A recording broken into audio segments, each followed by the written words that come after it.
Στο πείραμά μας αυτό θα διαχωρίσουμε χρωστικές με χρωματογραφία χάρτου.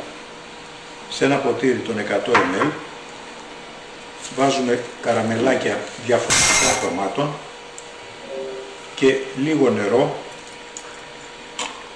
μέχρι να καλυφθούν και θα διαλυθούν σιγά σιγά.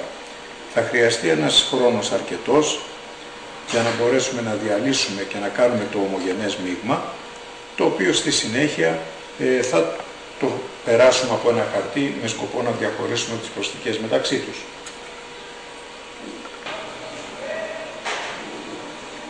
Έχουν περάσει περίπου 20 λεπτά, τα χρώματα έχουν περάσει και έχουν διαλυθεί στο νερό και είμαστε έτοιμοι να προχωρήσουμε στο διαχωρισμό τους.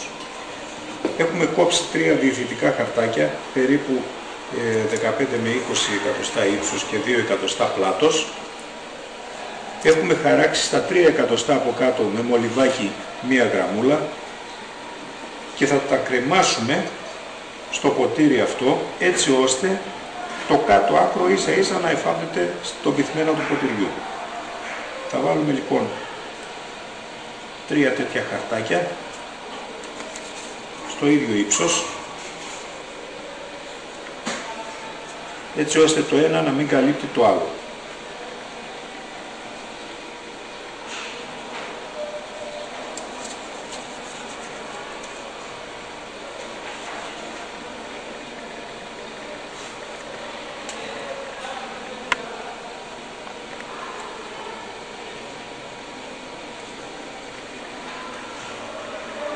Το σύστημά μας καταλαβαίνετε ότι θα βυθιστεί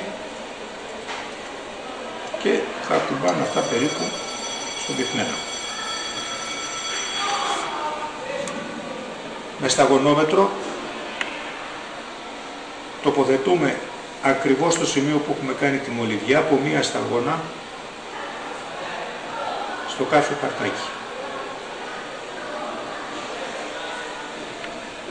Αφήνουμε λίγο να στεγνώσει και μετά θα ρίξουμε άλλη 1 σταγόνα για να γίνει πιο πυκνό το διάλειμμα.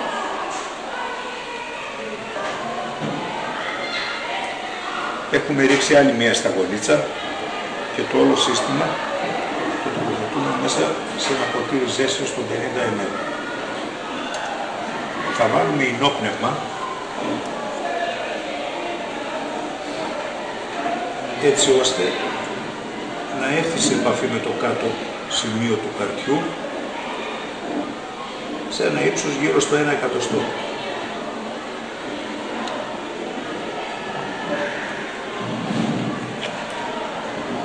Οι χρωστικές δεν έχουν όλες την ίδια διαλυτότητα στο νερό και την αλκοόλη.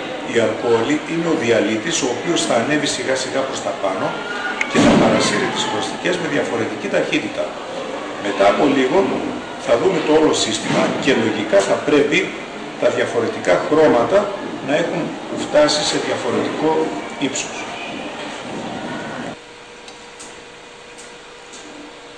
Μετά από μισή ώρα περίπου απομακρύνουμε και βλέπουμε 3 διαφορετικά χρώματα να έχουν φτάσει σε διαφορετικά ύψη. Κόκκινο, κίτρινο, γαλάζιο.